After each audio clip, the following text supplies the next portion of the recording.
Ikaw ba ay naghahanap ng pagkakakitaan kahit nasa bahay ka lang ay pwede kang kumita? Ngayong araw mga kawaray ay ibabahagi ko sa inyo ang aking napakasarap at talaga namang patok na patok ito ngayon. Ito yung ating saba cake. Ikaw ba ay mahilig sa saging? Kaya naman tara mga kawaray, samahan niyo po ako at panoorin niyo kung paano ko nga ba pinapasarap itong ating recipe ngayon. So ito mga kawaray, samahan niyo nga po ako at panoorin niyo kung paano ko nga ba niluluto ito. At dito nga ay talaga namang marami ang nag-order sa akin. Kaya naman gusto ko ibahagi sa inyo. Simulan na natin mga kawaray. At sa ating recipe nga ngayon ay number 1 na kailangan natin ay ang ating hinog na saba at ang ating sago. So itong ating sago ay pinalambot ko na ito, pinakuluan ko na ito. At ang unang nga pong ginawa ko dito ay in-slice ko po siya ng maninipis. Sa inyo kung gusto nyo ng medyo makapal, ang slice nyo ay depende na rin sa inyo. Pero para sa akin ay mas maganda kapag manipis para mabilis lang po siyang maluto. At ang sunod ko nga pong gagawin dito ay mamatamisin ko na itong ating saba. Una ay naglagay po ako ng 3 cups of water. Pangalawa ay naglagay naman po ako dito ng brown sugar, 1 and 1/2 cup para hindi siya ganun katamis, kaya 1 and 1/2 cup lang ang inilagay ko. At pagkatapos nito ay sinalang ko po siya, pinakuluan ko siya hanggang sa lumapot at wala na po siyang tubig. At yung, alam nyo po ba yung nilalagay sa mga halo-halo? Ganun po ang pagluto nito. And then pagka okay na at wala na, konti na lang ang kanyang tubig,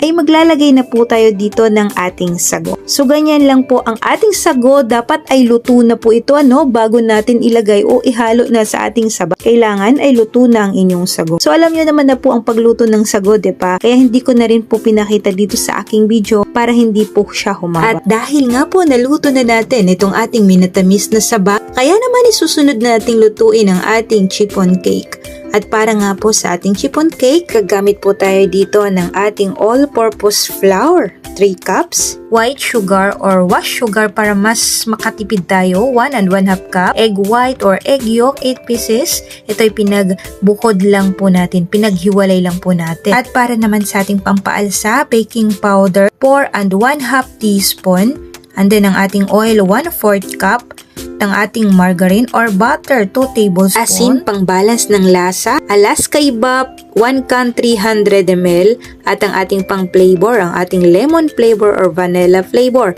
Mas masarap ang lemon flavor. At ngayon naman ay pagsamahin na natin ang ating mga ingredients. Unahin natin ang ating all-purpose flour, baking powder, at isunod na nga po natin dito yung ating asin, pang balance ng lasa, Alaska Ibap. At isunod na din po nating ilagay ang ating water, 1 cup. Huwag dapat sosobra dahil kapag sumobra ang ating water, ito ay papalpak. At ngayon ay ilagay na nga po natin dito ang ating butter. Dapat ay tunaw po ito.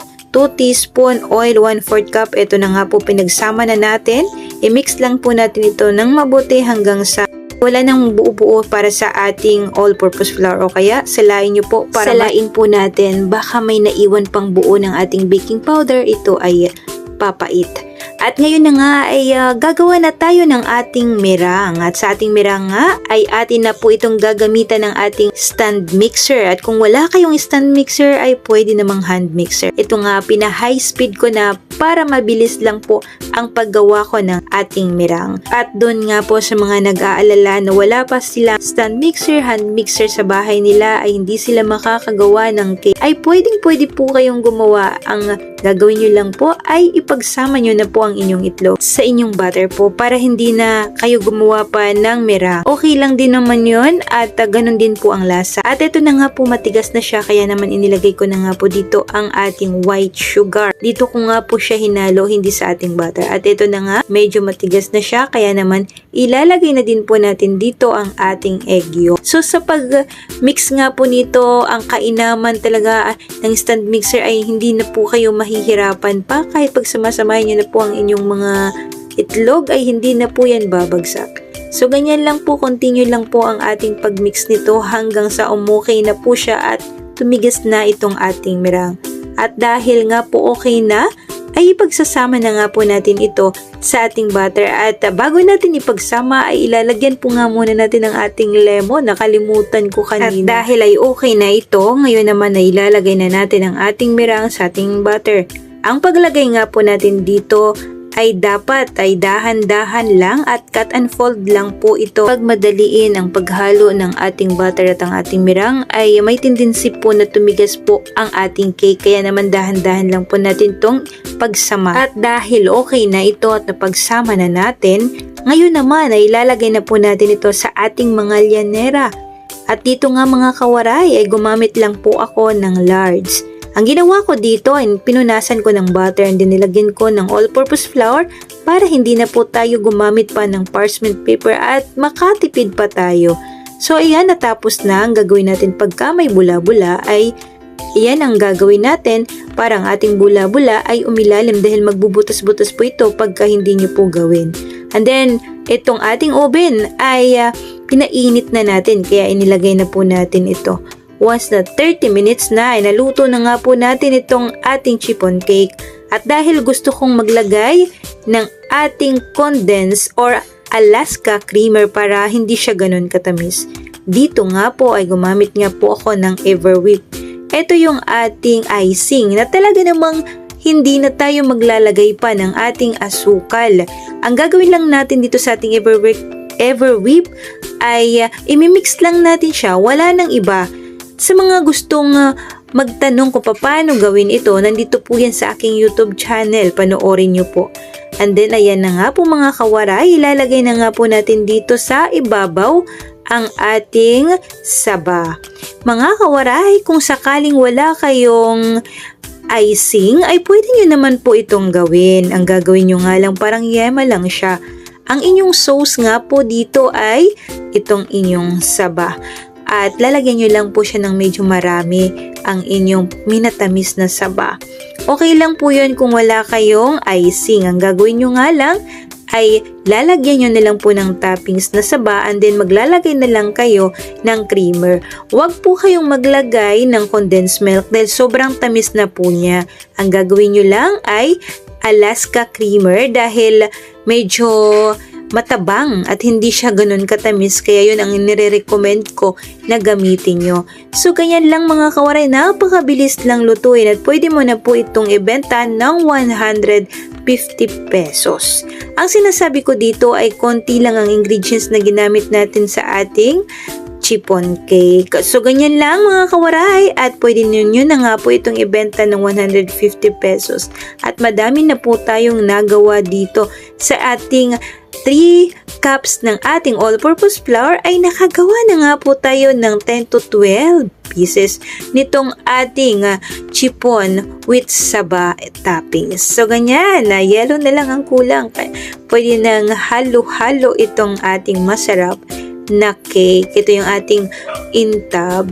Dito nyo lang po yan mapapanood sa aking YouTube channel at bago ko lang po itong in-upload or bago ko lang itong recipe. Kaya naman kung gusto nyong lutuin ito, talaga namang magugustuhan po ito ng inyong mga customer.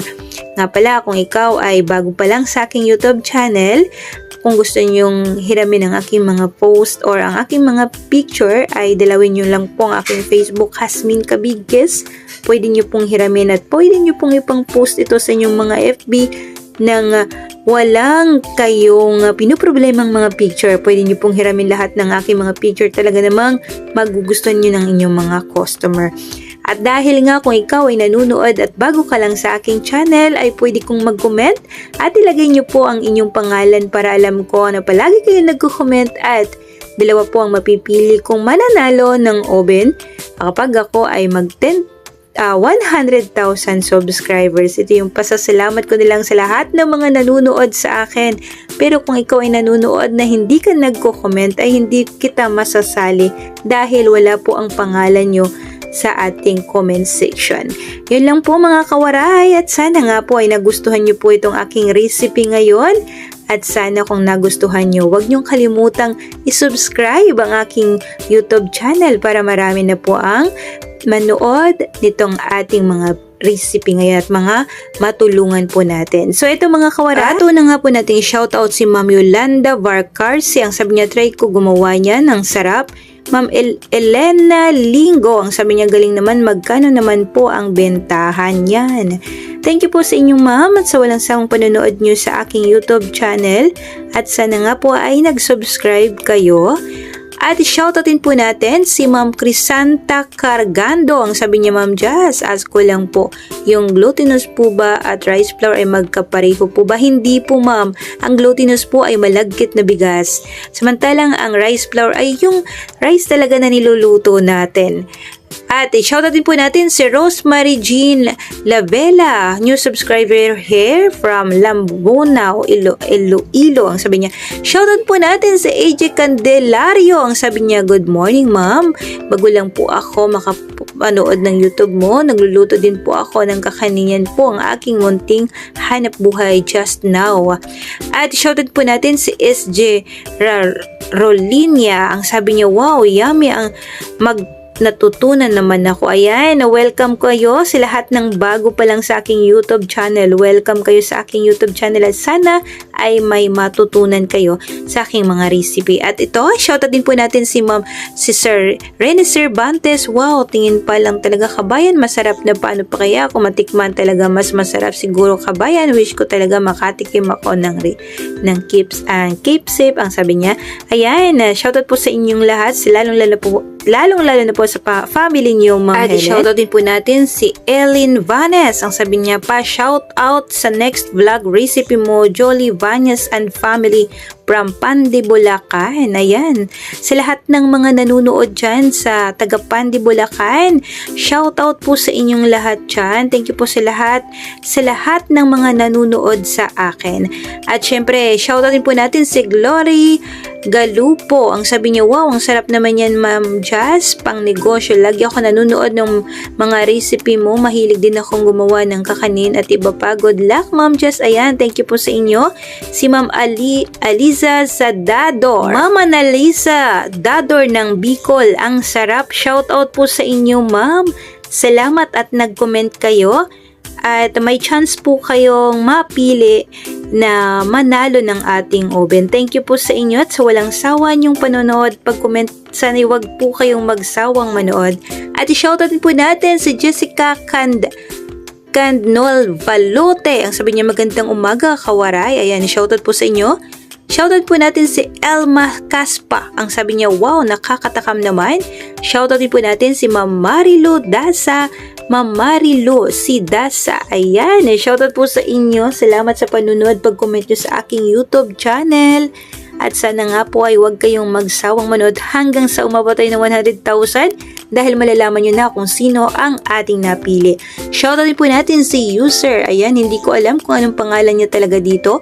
Wow, yummy from Tabok City. Gawin ko po ito. Ma'am, maglagay po kayo ng inyong pangalan para ma-shoutout kayo at malaman ko kung anong pangalan nyo para makakabisado ko kung sino talagang palaging nagko-comment sa aking YouTube channel. At i-shoutout nga po natin dito si Ma'am Rosalie Valdiveno. Ang sabi niya, sarap siguro niyan, ate. Magkano naman isa niyan, ma'am? Bawat isa. Ito nga po ay nagkakahalaga ng 25 pesos. Shoutout din po natin si user L. Ito, wala rin pangalan. Sarap naman yan. Try ko po lutuin. Ito, si Grizel Hariel, watching from Riyadh. Ayan, buti na lang at naglagay si ma'am ng kanyang pangalan. Shoutout din po natin si Yono Baldo. Yummy naman. Shoutout po natin si user. Pwede po bang ubi powder? Tunawin muna tubig at saka ilagay ang glutinous rice. Yes po, pwede po. CR, ilang araw po ang left life niya kapag ka makastore ang ito dapat ay hindi nire-ref ang ating sapin-sapin dahil titigas. At ito ay tumatagal ng 3 days kahit hindi nyo po ilagay sa ref. Shoutout din po natin si Judith Gatpayat. Ang sabi niya, good morning po. Salamat sa recipe mo, maganda at magustuhan ko ang diskarte mo sa paraan ng paggawa ng kalamay. God bless. Shoutout po natin si Ma'am Maria Corazon Tanola. Hi po. Shoutout po sa inyo, Ma'am. Good morning, Ma'am Jazz. Salamat sa madali lang gawin. God bless. Ayan, shoutout po sa inyo, ma'am. Shoutout po natin si Sheila Luha. Ang sabi niya, luto ulit ako sa Sunday ng ubi palitaw. Ayan, shoutout po sa inyo. Farm Life. Shoutout po sa inyo. Maraming salamat for sharing sa recipe from watching from Davao. Ayan, shoutout po sa inyo sa lahat ng mga taga Davao. Shoutout po natin si Marlene Luzano. Hello, ma'am. Silent viewer po ako, ma'am, from Manalo, Porches, Bukidnon. Ask lang po ano kaya ang brand ng foil flavoring gamit nyo, affordable. Yan na, Bakersfield ma'am, pwede. Shoutout po natin si Irene Filma. Ayan, pwede po pala gamitin yan pang steam sa leche plan. Natunaw ilang minutes po steam ng inyong leche plan. 20 to 25 minutes. Ayan, salamat sa lahat ng mga nanunood sa aking YouTube channel. Thank you and God bless po sa ating lahat mga kawaray.